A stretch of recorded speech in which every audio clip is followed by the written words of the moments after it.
चलिए आज हम लोग फिर एक बार ऑनलाइन क्लास के लिए यहाँ उपस्थित हुए हैं और उम्मीद करते हैं कि आप पहले से अच्छे होंगे। और पिछले वीडियो में हम लोग विद्युत धारा के बारे में लगभग सब चीज़ पढ़ लिए हैं और आज हम एक नया चैप्टर का शुरुआत करने वाले, एक नया यूनिट का शुरुआत करने वाले हैं। अभी तक हम लोग इलेक्ट्रोस्टैट्स पढ़ लिए। इलेक्ट्रोस्टैट्स में क्या पढ़े थे वो कि जब चार्ज स्टे हो, ठीक नहीं, मतलब रुका हो, ठीक है, यानी जब चार्ज रेस्ट में हो तो उसके कारण जो भी प्रॉपर्टीज हुआ या जो भी इंसिडेंस हुआ उसके बारे में हम लोग पढ़े। अब इलेक्ट्रोडायनामिक्स यानी इलेक्ट्रिक करंट में हम लोग क्या पढ़े, जब एक चार्ज मूव किया, ठीक है, तो चार्ज मूव किया तो उसके कारण क्या घटना हुई। अब हम लोग जो नया चैप्टर अपना नया यूनिट शुरू करने जा रहे हैं, एक तो इसके लिए मैग्नेटिज्म है, हल्का सा मैग्नेट का इसका इस्तेमाल है, लेकिन प्योर मैग्नेटिज्म इसके अगले चैप्टर में हम लोग पढ़ेंगे। एक तरह से कहीं अभी जो हम लोग पढ़ेंगे वो भी एक इलेक्ट्रोडायनामिक्स का ही पार्ट है और इसमें हम लोग पढ़ेंगे मैग्नेटिक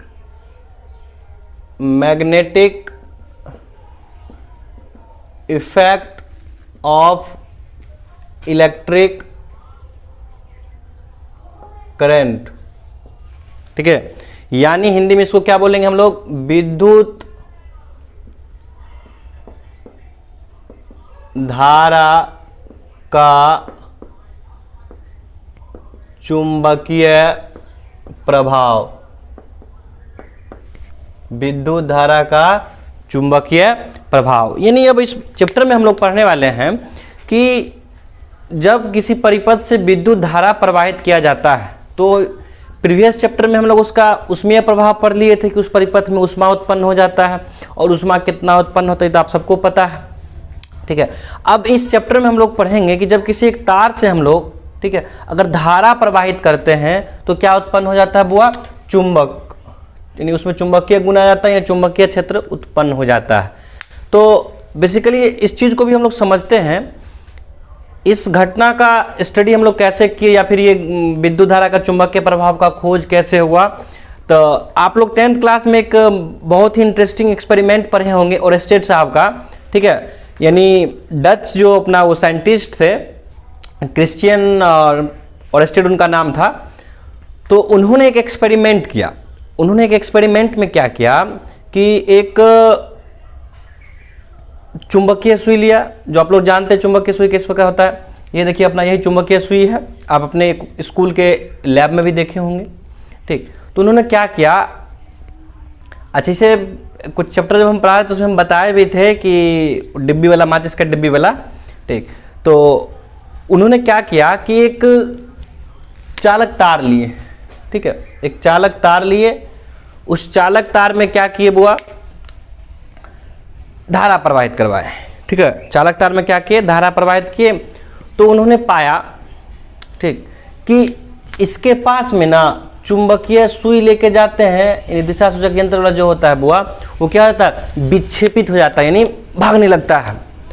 अब कहोगे सर जी कैसे पता उनको लगा, तो देखो पहले वाले वैज्ञानिक थे ना, कुछ से कुछ करते थे, ठीक नहीं, यानी कुछ ना कुछ करते थे। आप ऐसे घर में बैठ के सोते नहीं थे रजाई के नीचे, फेसबुक व्हाट्सएप उनके ज़माना में नहीं हुआ करता था, ठीक है। अगर उनके ज़माने में फेसबुक व्हाट्सएप हुआ करता तो भी एक चैट ग्रुप बनाते। हमारे मित्र कहा करते हैं कि अगर शिवाजी महाराज अपने उनके समय में अगर फेसबुक व्हाट्सएप होता तो वो भी क्या करते, वो एक चैट ग्रुप बनाते और जहाँ भी आक्रमण करना होता उस ग्रुप में लिखा जाता, तो बस वह वहीं तक रह जाता। सेम चीज़ यही है कि अभी के समय में क्या आप लोग घर में बैठ के एकदम यूं ही समय बर्बाद करते रहते हैं। चलिए कोई बात नहीं है। तो उन्होंने कुछ ना कुछ करते थे अपना, ठीक है। तो कुछ ना कुछ करने में क्या है, वो एक्सपेरिमेंट करके देखे, ठीक है। तो देखिए ये विक्षेपित हो गया, ठीक। तो बोले वाह क्या बात है। तो शायद 1820 ईस्वी में वो अपना एक भाषण दे रहे थे। तो भाषण के दरमियान उन्होंने बताया इस सब चीज़ को कि जब हम किसी चालक तार से धारा प्रवाहित करते हैं तो धारा प्रवाहित करने के बाद क्या होता है बुआ, उसके पास अगर हम चुंबकीय सुई ले जाते हैं तो इसमें विक्षेपित हो जाता है, ठीक। तो इससे संबंधित ओरेस्टेड का कुछ कंक्लूजन आया, भाई क्या निष्कर्ष आया है, तो उसको हम एक एक करके समझेंगे। तो ओरेस्टेड साहब जो अपना थे, ठीक है, उनका ओरेस्टेड साहब का एक्सपेरिमेंट का जो निष्कर्ष इस प्रकार से था, तो वो बोले कि जब, ठीक है, जब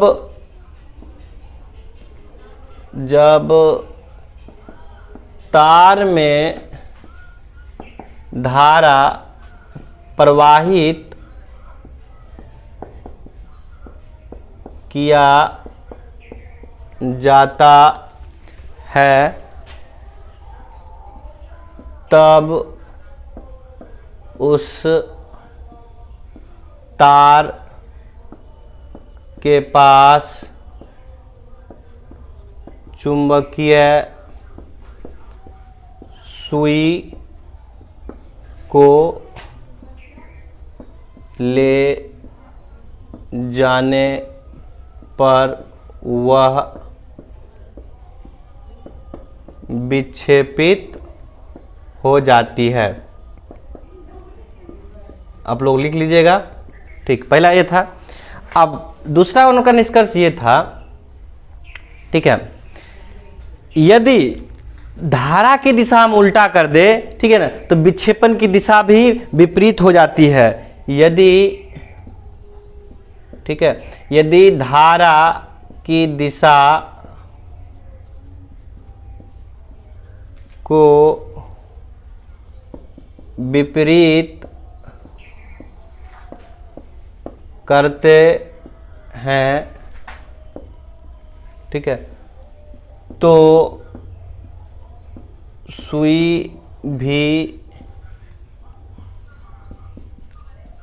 विपरीत दिशा में विक्षेपित हो जाती है, विक्षेपित हो जाती है।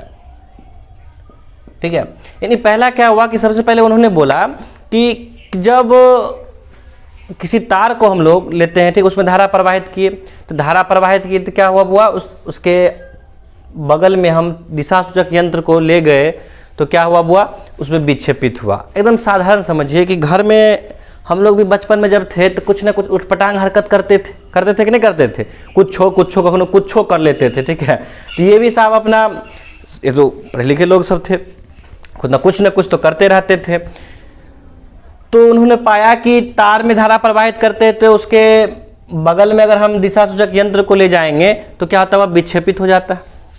अब यदि धारा की दिशा को विपरीत कर दे, जैसे मान लो कि अगर हम पहले बार धारा की दिशा ऊपर ले जा रहे हैं और चुंबकीय सुई इसके पास लाए हैं, ठीक है, अभी ये इस दिशा में विक्षेपित हुआ, मान लेते हैं ऐसा, इस दिशा में विक्षेपित हुआ। अब क्या किए, कुछ देर के बाद हम लोग हुआ धारा की दिशा बदल दी, अब धारा की दिशा नीचे की ओर कर दिए, तो बताइए अब चुंबकीय सुई की दिशा विक्षेपित किधर होगा बुआ, अब ये उल्टा इस दिशा में विक्षेपित हो जाएगी। यही ये बात कौन बोले, और स्टेट साहब बोले। ठीक, ये दो हो गया। अब तीसरा उन्होंने क्या स्टेटमेंट दिया, इनको मिटा लेते हैं, ठीक है, ताकि लिखने में आसानी सहूलियत होगा। अपना डस्टर नहीं दिख रहा है रे, डस्टर ये देखो इधर पड़ा हुआ है। चलिए इसको हम लोग मिटा लेते हैं, ठीक है। तीसरा जो उन्होंने स्टेटमेंट दिया, समझिएगा, तीसरा स्टेटमेंट समझिए उनका। उन्होंने बोला यदि तार में धारा की प्रबलता बढ़ाया जाता है तो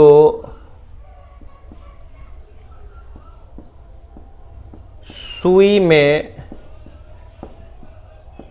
विक्षेपण भी बढ़ जाता है। यानी यदि तार में धारा की प्रबलता बढ़ाया जाता है, ठीक है, प्रबलता का नाम धारा के मान को, ठीक है, अगर परिपथ में जैसे मान लो पहले 5 एम्पियर देते थे, अब कर दिए 6 एम्पियर, तो मान लीजिए पहले ये सुइया जो था बुआ पुचुक घुसुक के इधर आ रहा था यहाँ तक, अब क्या होगा, इसे थोड़ा और बढ़ जाएगा। अगर इधर भाग रहा था थोड़ा सा और भाग जाएगा, ठीक है, फुदुक के इधर से उधर भागते रहता है। ठीक, यानी अगर हम लोग करंट के मान को बढ़ाएंगे बुआ तो क्या होगा बुआ, सुई में विक्षेपण भी बढ़ जाएगा। तीसरा था। अब चौथा बोले चलो ठीक है भाई, अब धारा का मान हम नहीं बढ़ाते हैं, धारा का मान नहीं बढ़ाते हैं। तो हम लोग क्या किए, धारा का मान नहीं बढ़ाते हुए हमने क्या किया, सुई को पास ले आए। पहले जैसे मान लीजिए कि हम यहाँ फिक्स कर दिए, सुई को यहाँ फिक्स किए हुए थे, ठीक है, बाकी तार में धारा की प्रबलता को हम लोग बढ़ा दिए, ठीक। तो इसमें क्या हुआ, वो ऑटोमेटिक विक्षेपण बढ़ गया। अब क्या किए कि धारा पहले 5 एम्पियर देते थे, अभी भी 5 एम्पियर, धारा का मान हम लोग नहीं बढ़ाए हैं, ठीक है। यदि सुई मतलब कौन सी सुई रे बुआ, चुंबकीय सुई की बात, यदि चुंबकीय सुई को तार के समीप लाया जाता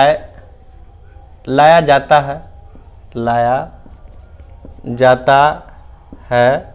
अच्छा, धारा की प्रबलता बिना बढ़ाए हुए, यानी बिना धारा की प्रबलता को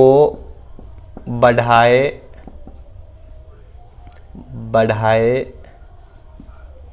ठीक है। यानी जब चुंबकीय सुई को हम लोग तार के समीप लाते हैं, क्या कैसे, धारा का मान नहीं बदलते, जैसे पहले 5 था, 5 से 6 एम्पियर किए, अब नहीं, फिर 5 एम्पियर हम लोग टेस्ट कर रहे हैं, ठीक है। यदि चुंबकीय सुई को तार के समीप लाया जाता है, ठीक, तो सुई पहले की अपेक्षा ज़्यादा विक्षेपित होती है,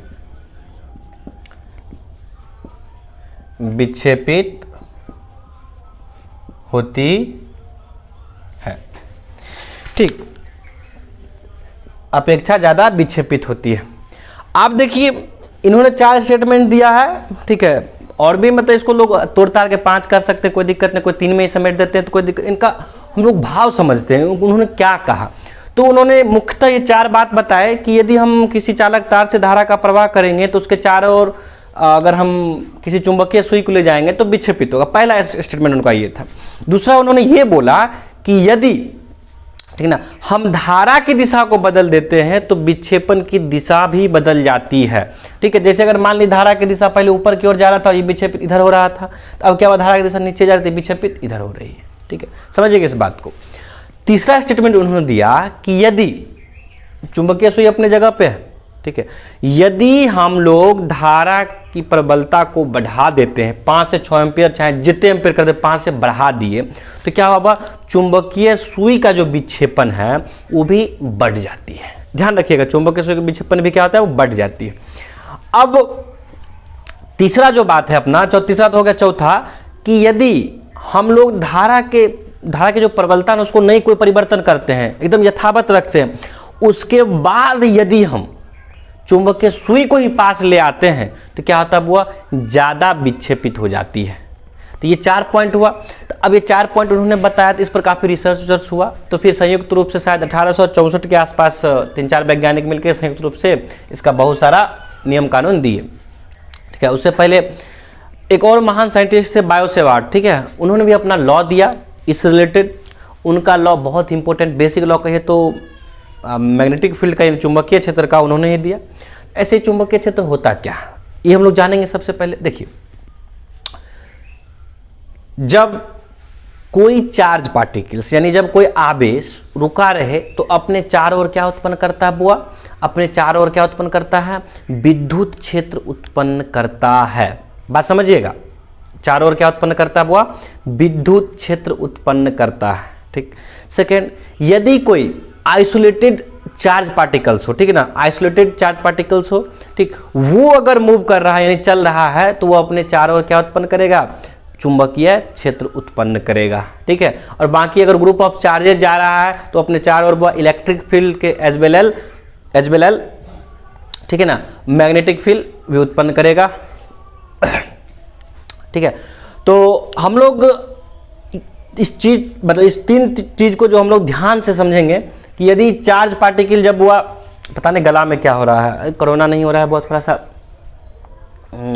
ठीक है, यानी जब हम किसी आवेश के बारे में स्टडी करते हैं, तो जब आवेश अपना रेस्ट में रहे यानी रुका हुआ रहे तो क्या करता है, वो अपने चारों ओर चुंबकीय विद्युत क्षेत्र उत्पन्न करता है। ठीक, जब आवेश क्या करे बुआ, इन चुंबक विद्युत क्षेत्र को हम लोग क्या बोलते हैं, इलेक्ट्रिक फील्ड बोलते हैं। देखना बहुत साहब क्या चुंबकीय क्षेत्र पढ़ रहे हैं तो विद्युत क्षेत्र वाला रट लगा हुआ वो आ जाएगा, उल्टा पुल्टा होता कोई दिक्कत नहीं है, ध्यान रखिएगा। यानी इस चैप्टर में हमेशा हम लोग चुंबकीय क्षेत्र के बारे में बात करेंगे और कभी कभार विद्युत क्षेत्र के बारे में बात करेंगे, टेंशन की बात नहीं है। चलिए, तो चार्ज जब रेस्ट में हो, रुका हो, तो अपने चारों ओर विद्युत क्षेत्र उत्पन्न करता है। ठीक है, अब चार्ज आइसोलेटेड, ठीक ना, जब चार्ज आइसोलेट होके मूव कर रहा हो तो अपने चारों ओर क्या उत्पन्न करता है बुआ, चुंबकीय क्षेत्र उत्पन्न करता है। ठीक है, लेकिन ग्रुप ऑफ चार्जेज अगर फ्लो कर रहा है वो कंटिन्यूअस, तो अपने क्या चारों ओर इलेक्ट्रिक फील्ड के साथ साथ मैग्नेटिक फील्ड भी उत्पन्न करता है, यानी विद्युत क्षेत्र के साथ साथ चुंबकीय क्षेत्र भी उत्पन्न करता है। इस तीन चीज को ध्यान में रखिएगा। ठीक है, तो चलिए अब हम लोग अब क्या करना है ना कि अपने को सेपरेट वीडियो बनाते हैं, यानी एक टॉपिक्स का, एक बच्चे का नाम सर जी एक टॉपिक्स का एक वीडियो बनाई और उसमें सर ऑफलाइन की तरह लिखने का भी सुविधा दिया जाए। समझ तो जाते लेकिन क्या लिखे ये समझ में नहीं आता है, तो सिंपली आप कुछ नहीं लिखना, आपको बस लिखना है ओरेस्टेड के प्रयोग। ठीक है, ओरेस्टेड के प्रयोग का लिखिएगा हेडिंग और उसमें लिखिएगा ओरेस्टेड का, ओरेस्टेड प्रयोग क्या किया वो, उन्होंने कुछ नहीं किया, एक चालक तार लिए, चालक तार में धारा प्रवाहित किए और उसके चारों ओर चुंबकीय सुई को ले गए, तो उनके बाद उन्होंने क्या पाया, तो लिखिएगा ओरेस्टेड के प्रयोग का निष्कर्ष। ठीक है, तो निष्कर्ष में चारों पॉइंट लिख लीजिएगा। ठीक है, तो उम्मीद करते हैं आप इस चीज को समझ गए होंगे। तो फिर अगले वीडियो में हम लोग डिस्कशन करें। चलिए, अभी हम लोग पिछले वीडियो में पढ़े थे कि ओरेस्टेड साहब ने प्रयोग किया और उनके निष्कर्ष को पढ़े थे। अब इस वीडियो में हम लोग पढ़ेंगे कि ओरेस्टेड साहब जो प्रयोग किए थे वो सुई क्यों विक्षेपित हुआ। ठीक है, क्या कारण था विक्षेपित और विक्षेपण की दिशा किधर होनी चाहिए, तो इन तमाम चीज़ों का अध्ययन हम लोग इस चैप्टर में करेंगे। और अभी हम लोग बायो-सेवर्ट का नियम पढ़ेंगे। तो बायो-सेवर्ट का नियम एक्चुअली होता क्या है, इसके बारे में अभी हम लोग कुछ जानेंगे, समझेंगे और डेरिवेशन उनका निकालेंगे। चलिए शुरू करते हैं। यानी अपना आज का हेडिंग क्या है वो, बायो-सेवर्ट। ठीक है, बायो-सेवर्ट। ठीक है, बायो-सेवर्ट्स लॉ, ऐसे भी लिख सकते, कोई दिक्कत नहीं है। बायो-सेवर्ट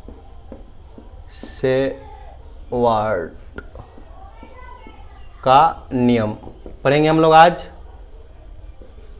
बायो-सेवर्ट बोलता है, बायो-सेवर्ट बोलता है, जो बोलिए कोई दिक्कत नहीं है। अब इस चीज़ को समझेंगे। तो बायो-सेवर्ट के नियम को समझने से पहले हम उन तमाम प्रश्नों का उत्तर जान लेते हैं। का हो गया, चलो ठीक है। तो बायो-सेवर्ट के नियम को जानने से पहले हम लोग उन तमाम नियम को समझ लेते हैं या उन तमाम प्रश्नों का उत्तर समझ लेते हैं बउआ, जो हम लोग ओरेस्टेड में मन में उत्पन्न किए थे। तो पहला प्रश्न मन में ये होगा कि भाई वो विक्षेपित क्यों होता है।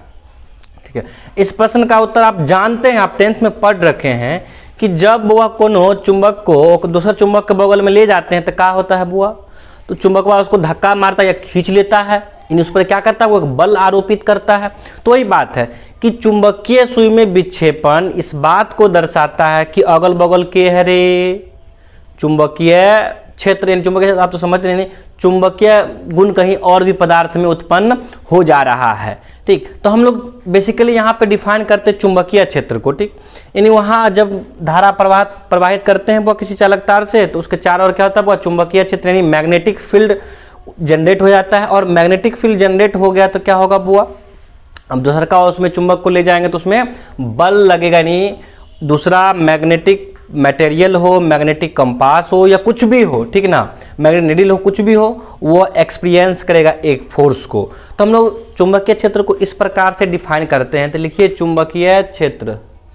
ठीक, चुंबकीय क्षेत्र, चुंबकीय क्षेत्र इंग्लिश में इसको हम लोग बोलते हैं मैग्नेटिक फील्ड। बहुत ही इंपॉर्टेंट चीज होता है मैग्नेटिक फील्ड। हम लोग किसको बोलेंगे, तो इस चीज को हम लोग समझते हैं। ठीक है, तो इसको हम लोग इस प्रकार से एकदम बेसिकली एकदम सिंपल में डिफाइन करते हैं। किसी चुंबक के चारों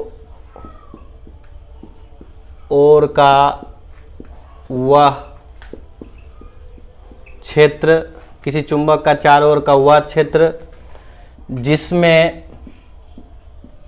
एक एक प्रश्न का उत्तर देंगे हम लोग, जिसमें किसी अन्य चुंबक अथवा चुंबकीय पदार्थ को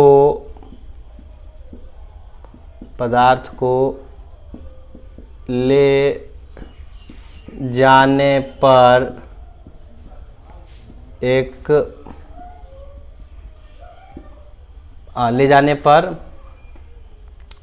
ठीक है ना, एक बल का अनुभव, ठीक है ना। तो एक बल का अनुभव कौन करेगा बुआ? तो चुंबक या चुंबकीय पदार्थ, ध्यान रखिएगा, चुंबक अथवा चुंबकीय पदार्थ बल का अनुभव करेगा, अथवा चुंबकीय पदार्थ, ध्यान रखिएगा, चुंबकीय पदार्थ। मन में प्रश्न होगा कि कौन बल का अनुभव करेगा, चुंबक या चुंबकीय पदार्थ। तो पदार्थ को ले जाने पर, ठीक है, यहाँ लगा दो, वह एक बल का अनुभव करता है, ठीक है। देखो, किसी चुंबक के चारों ओर का वह क्षेत्र जिसमें किसी अन्य चुंबक या चुंबकीय पदार्थ को ले जाते हैं तो वह एक बल का अनुभव करता है। दूसरी तरह ये भी कह सकते हैं कि वह क्षेत्र किसी चुंबक के चारों ओर नहीं भी हो सकता, कोई दिक्कत नहीं है, तो वह क्षेत्र से चुंबक बन ही जाता है, फिर भी समझ लो कोई बात नहीं। वह क्षेत्र, ठीक है ना, जिसमें किसी अन्य चुंबकीय पदार्थ अथवा चुंबक को ले जाने पे वह एक बल का अनुभव करता है, तो वह क्षेत्र क्या कहलाता है बुआ? वह क्षेत्र चुंबकीय क्षेत्र कहलाता है। वह क्षेत्र चुंबकीय क्षेत्र कहलाता है, ठीक है, कहलाता है। अब इस चीज को हम लोग समझेंगे, ठीक है, कि जब किसी चुंबक के चारों ओर कोई दूसरे चुंबकीय पदार्थ या चुंबक को ले जाते हैं तो वह एक बल का अनुभव करता है। जैसे आप लोग देखे होंगे बचपन में, घर का रेडियो सब तोड़ दिए होंगे, उसमें करके चुंबक होगा गोलका, वो निकाल लिए होंगे, अगर दो भाग में तोड़ दिए होंगे और दोनों को दिखाते होंगे, देखो जादू, नज़दीक रख के यहाँ भागेगा, ये भागेगा, ये भागेगा, ये भागेगा, ठीक है, और कभी कभी अट्रैक्ट भी कर लेता था।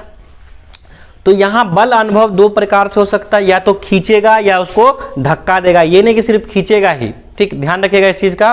बल का अनुभव क्या हो सकता है? वो आकर्षक बल भी हो सकता है और विकर्षक बल भी हो सकता है। यह निर्भर करेगा कि चुंबकीय पदार्थ का नेचर क्या है, या फिर चुंबकीय पदार्थ या चुंबक जो उसका कौन सा ध्रुव, क्या अग्रम बग्रम, हम लोग उस पर बाद में डिस्कशन करेंगे। तो और स्टेट के जो नियम हम लोग देखे तो उसमें क्या सीखे बुआ? और स्टेट के नियम में हम लोग ये सीखे कि चुंबकीय सुई में जो विक्षेपण होता है तो वह इस बात का गवाही बनता है कि आसपास कहीं न कहीं कौन क्षेत्र है बुआ? चुंबकीय क्षेत्र, यानी मैग्नेटिक फील्ड कहीं ना कहीं प्रेजेंस है। तो उस चीज़ को हम लोग डिटेक्ट किए, तो यानी इसी को हम लोग क्या बोलते हैं? विद्युत धारा का चुंबकीय प्रभाव। जब किसी चालक तार से विद्युत धारा का प्रवाह करवाते हैं हम लोग, ठीक है, तो ग्रुप ऑफ चार्जेस पास करेगा उससे, तो वहाँ क्या जनरेट हो जाता है बुआ? वहाँ उत्पन्न हो जाता है अपना विद्युत क्षेत्र के साथ साथ चुंबकीय क्षेत्र। तो हम लोग विद्युत क्षेत्र के बारे में बाद में डिस्कशन करेंगे, पहले चुंबकीय क्षेत्र के बारे में भी हम लोग डिस्कशन करते हैं, ठीक है। तो इस चीज़ को आप लोग समझ गए होंगे। चलिए अब आगे हम लोग चलते हैं बायो-सेवार्ट के नियम पे, ठीक है, बायो-सेवार्ट के नियम पे। तो उम्मीद करते हैं चुंबकीय क्षेत्र सीख गए होंगे। अच्छा, इसका ऐसा मात्राकार भी लिखिएगा, चलिए लिखा देते हैं, इसके बारे में कुछ प्रॉपर्टीज बता देते हैं। ऐसे आगे भी बताया जाता है लेकिन फिर भी अभी जान लीजिए, ठीक है। तो लिखिएगा,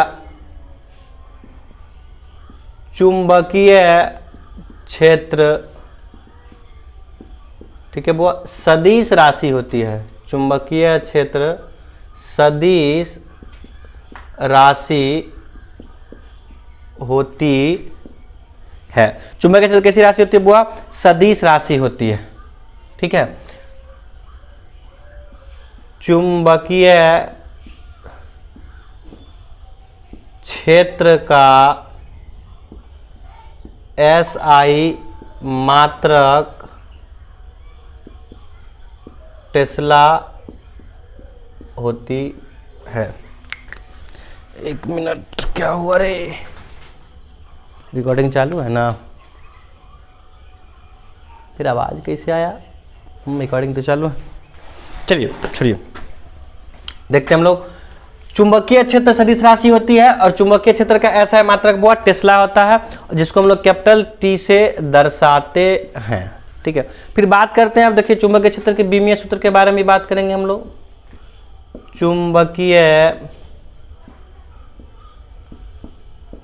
चुंबकीय क्षेत्र का विमीय सूत्र, तो देखो विमीय सूत्र हम लोग इस प्रकार से निकाल लेते हैं, आपको बताएंगे आगे चल के विमीय सूत्र कैसे निकालते हैं। फिलहाल आप जान लीजिए, एक डेरिवेशन आता है आगे चल के हम लोग पढ़ेंगे।